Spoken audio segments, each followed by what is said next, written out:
Hey guys, I got a hand that I wanted to share with you. It contains so many good defensive principles that I couldn't let this opportunity go by. The things we're going to talk about here are what's a rough sluff and when it is actually good to give these. Uh, Number two, underleading aces against suit contracts in the middle of a hand is normally where you would try that. Number three, when we break a new suit on defense in the middle of the hand, the size of our spot card is for attitude. So low tends to show positive attitude, high tends to show negative attitude. And number four, kind of the point of this hand, let's talk about a defensive technique called uppercut. And it's a version of creating a trump trick for the defense where none existed in a vacuum. Okay, so I've got the hand pulled up here. Went two passes and North opened a diamond. We were playing a system, a precision system where a diamond is basically just our catch-all bid. We don't open a club with this hand because that shows all hands with 16 plus. If you were playing standard, you'd open this with one club. If you were playing a weak no trump, you could open it in a no trump to show 11 to 14 if that's the system you were playing. East overcalled two hearts. I made a negative double with the south hand since I have enough values to compete and I have the unbid major. Didn't want to bid two spades because that would show five spades and 10 points. I don't have that much of a hand. West raised to the 9 trick level since she has 9 trumps, and that was it for the bidding. And I went ahead and led the Jack of Spades.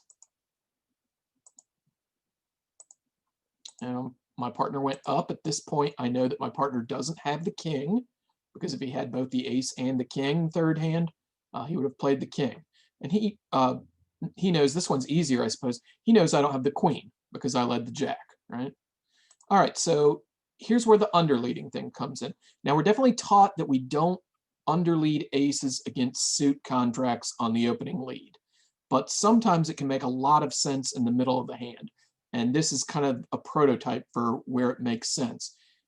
Something that I haven't really read much about anywhere, but this is the key ingredient that you want for an underlead of an ace in the middle of the hand, is you want it to be possible for declare to have a king jack guess, okay, where he doesn't know whether to play one hand for the queen or one hand for the ace. And the ingredients for him to have a king jack guess are possession of the king and the jack. So if you're ever considering underleading an ace and you're actually looking at the jack, it doesn't make as much sense because there's nothing for declare to misguess. Okay, so here my partner underled the ace of diamonds, projecting that declare might actually have a king jack guess. Now it turns out I've got the king and the queen of diamonds, so there was no potential to misguess, but that's something you want to be thinking about if you're underleading an ace. Have it be a possibility that declare's got a king jack guess. Here the jack's in the dummy, you've got the naked ace, everything's satisfied. And he led low, which is positive attitude towards the suit that's being led. He would like this suit to be returned. I won the queen, lowest of equals third hand, and I played a diamond back to him, and I'm playing low diamonds also.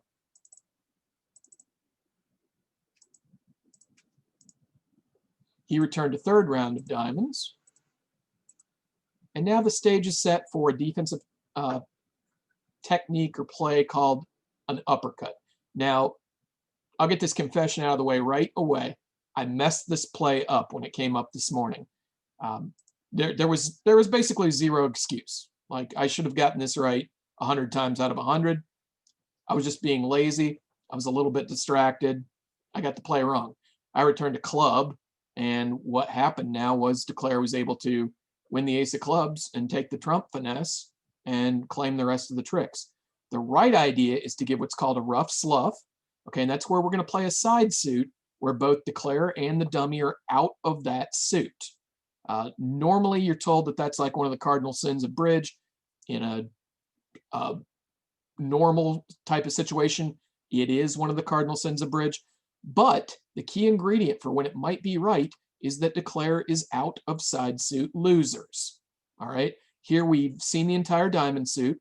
We know that declare's got the king of spades because our partner played the ace, which denied the king back at trick one, and we can see the ace, king, queen of clubs. So really here, the warning bells ought to be going off that this might be a situation where you would play the 13th diamond to give the Ruff Sluff, and watch what happens if you play the 13th diamond.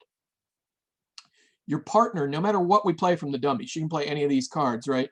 Say she plays the 5 of clubs, all right?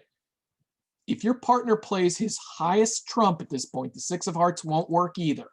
If he plays his highest trump, and confirm this with the gib here, you'll notice that the King of Hearts is the only one that has the little red 1 by it.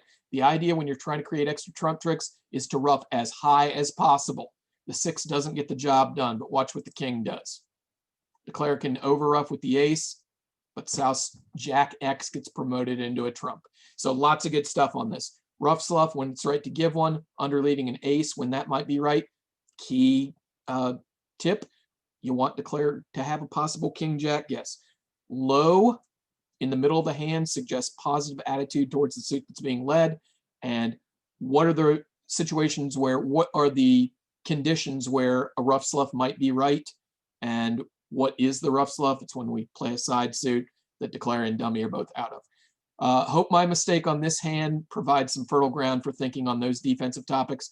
We'll see you soon.